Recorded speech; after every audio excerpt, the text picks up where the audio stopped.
পোনপ্ৰথমে মই আপোনালোকক ধন্যবাদ জ্ঞাপন কৰিছোঁ। আজি আমি অসম ৰাজ্যিক NSYৰ তৰফৰ পৰা এই সংবাদ মেলখন আমি যিখন আয়োজন কৰিছোঁ, ইয়াৰ মূল বিষয় দুটা।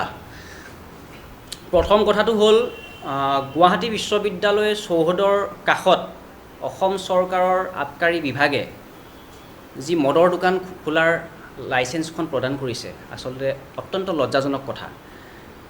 এই আবকাৰী বিভাগৰ যিগৰাকী মন্ত্ৰী মাননীয় অতুল বৰা ডাঙৰীয়া, আপোনাক মই অকমন্য বুলি কৈছোঁ যে আপুনি যিখন বিশ্ববিদ্যালয়ত নিজে পঢ়ি আহিছে, যিখন বিশ্ববিদ্যালয়ৰ চৌহদত আপুনি সময় পাৰ কৰিছে শিক্ষা জীৱনৰ, তাৰ পাছত আপুনি সেই বিশ্ববিদ্যালয়খনৰ চৌহদৰ কাষতেই যেতিয়া মদৰ দোকান খুলিবৰ কাৰণে আপুনি কেইটামান পইচা ঘটিবৰ কাৰণে, টেক্স পাবৰ কাৰণে যেতিয়া মদৰ দোকান খুলিবৰ কাৰণে আপুনি অনুজ্ঞাপত্ৰ প্ৰদান কৰিছে, আচলতে আপুনি লাজ পাব লাগে। আপুনি লাজ পাব লাগে যে আপুনি নিজে পঢ়ি অহা শিক্ষানুষ্ঠানখনৰ আপুনি পৰিৱেশটো আপুনি কল্পনা কৰিব পৰা নাই যে এই বিশ্ববিদ্যালয়খনৰ এখন দেশৰ ভিতৰত অগ্ৰণুৱা এখন বিশ্ববিদ্যালয়ৰ চৌহদৰ কাষত যেতিয়া এখন মদৰ দোকান খোলা হ'ব, তাৰ পাছত সেই বিশ্ববিদ্যালয়ৰ কেম্পাছৰ ভিতৰ চৰাত কি এটা পৰিৱেশৰ সৃষ্টি হ'ব ভৱিষ্যতে, সেইটো বস্তু আপুনি চিন্তা কৰিব পাৰিছেনে? আৰু এই বিষয়টোৰ ওপৰত আমি মুখ্যমন্ত্ৰী হিমন্ত বিশ্ব শৰ্মা ডাঙৰীয়াৰ হস্তক্ষেপ বিচাৰিছোঁ। আমি অসম ৰাজ্যিক NSYৰ তৰফৰ পৰা দাবী জনাইছোঁ যে মুখ্যমন্ত্ৰী হিমন্ত বিশ্ব শৰ্মা ডাঙৰীয়া, আপুনি এই বিষয়টোৰ ওপৰত হস্তক্ষেপ কৰক। আপুনি শুই আছে, আপুনি মুখ্যমন্ত্ৰী হৈ থকাৰ অৱস্থাত আপোনাৰ যিবিলাক বিভাগ, আপোনাৰ বিভাগবিলাকৰ ভিতৰ চৰাত আচলতে কি হৈ আছে আপুনি নাজানে। আপুনি শয়নে সপোনে দিঠকে যেতিয়া আপুনি অনবৰতে গৌৰৱ গগৈৰ সপোন দেখি আছে, আচলতে আপুনি বাস্তৱলৈ আহক। আপুনি বাস্তৱলৈ আহি অসমৰ বাস্তৱ পৰিৱেশটো আপুনি লক্ষ্য কৰক যে অসমত আপোনাৰ মন্ত্ৰীবিলাকে নিজৰ নিজৰ বিভাগসমূহ কেনেকৈ চলাই আছে। আপুনি নিজেও কটন বিশ্ববিদ্যালয়ত এসময়ত ছাত্ৰ একতা সভাৰ দায়িত্বত আছিলে। আপুনি শৈক্ষিক সমাজৰ পৰিস্থিতি পৰিৱেশটো আপুনি জানিব লাগে। কিন্তু আপোনাৰ চৰকাৰৰ, আপোনাৰ আবকাৰী বিভাগৰ, আপোনাৰ অতি ঘনিষ্ঠ মন্ত্ৰী এই অকমন্য অতুল বৰাই যেতিয়া গুৱাহাটী বিশ্ববিদ্যালয়ৰ কাষত মদৰ দোকান খুলিবলৈ লাইচেঞ্চ দিয়ে, আচলতে তেওঁৰ জ্ঞানৰ নমুনাৰ ওপৰত আমাৰ প্ৰশ্ন হৈছে। গতিকে এই বিষয়টোৰ ওপৰত মুখ্যমন্ত্ৰীগৰাকীৰ আমি ডাইৰেক্টলি ইনভলভমেণ্ট বিচাৰিছোঁ। তেখেতে এই বিষয়টোৰ ওপৰত বিচাৰ কৰক আৰু অনতি পলমে এই মদৰ লাইচেঞ্চখন ডাইৰেক্ট কেঞ্চেল কৰিব লাগে।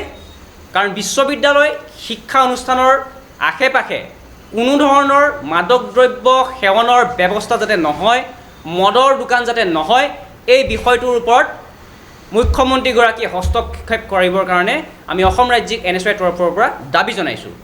এতিয়া দ্বিতীয়তে, অসম চৰকাৰে অসমত 10খন আদৰ্শ চৰকাৰী মহাবিদ্যালয় খোলাৰ কাৰণে যোজা চলাইছে।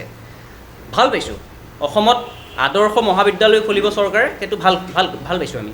কিন্তু কথাটো হৈছে অসমত ইমানেই নিবনুৱাৰ সমস্যা, শিক্ষিত নিবনুৱাই দিনক দিনে অসমত যি এটা জ্বলন্ত এটা সমস্যাত পৰিণত কৰিছে, তেনেকুৱা অৱস্থাত এই গভমেণ্ট মডেল কলেজবিলাকত যিটো ফেকাল্টি শিক্ষক নিযুক্তি প্ৰক্ৰিয়াত এই অসম চৰকাৰে, বিজেপি চৰকাৰখনে 50% শিক্ষক ৰিটায়াৰ্ড শিক্ষকসকলক তেওঁলোকে নিযুক্তি দিবৰ কাৰণে যোজা চলাইছে। যেতিয়া এই ৰিটায়াৰ্ড শিক্ষকসকলক আপোনালোকে নিযুক্তি দিব 50% শিক্ষক হিচাপে, আমাৰ অসমৰ যিসকল ফ্ৰেছ গৱেষক ছাত্ৰ ছাত্ৰী আছে, নিবনুৱা আছে শিক্ষিত আমাৰ যিসকল ফ্ৰেছ, তেওঁলোকৰ ভৱিষ্যতটো কি হ'ব?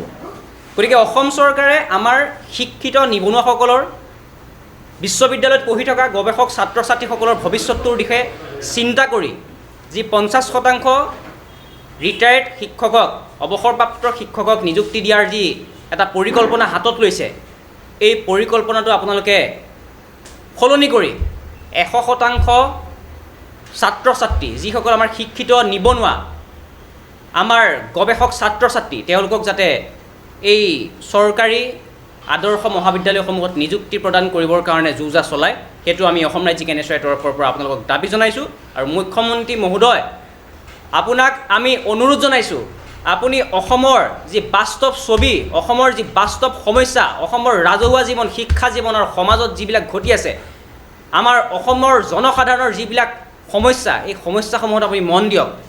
আপুনি গৌৰৱ গগৈৰ যি আপোনাৰ ভূতে খেদি ফুৰিছে, সেই ভূতক আপুনি বেজ লগাই হ'লেও আপুনি নাইকিয়া কৰক।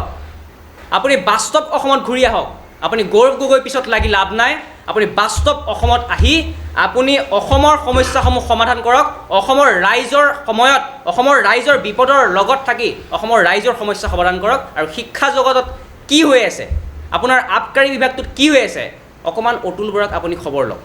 যিকোনো খবৰৰ বাবে যোগাযোগ কৰক 7099017330 লগতে 7099017110 নম্বৰত।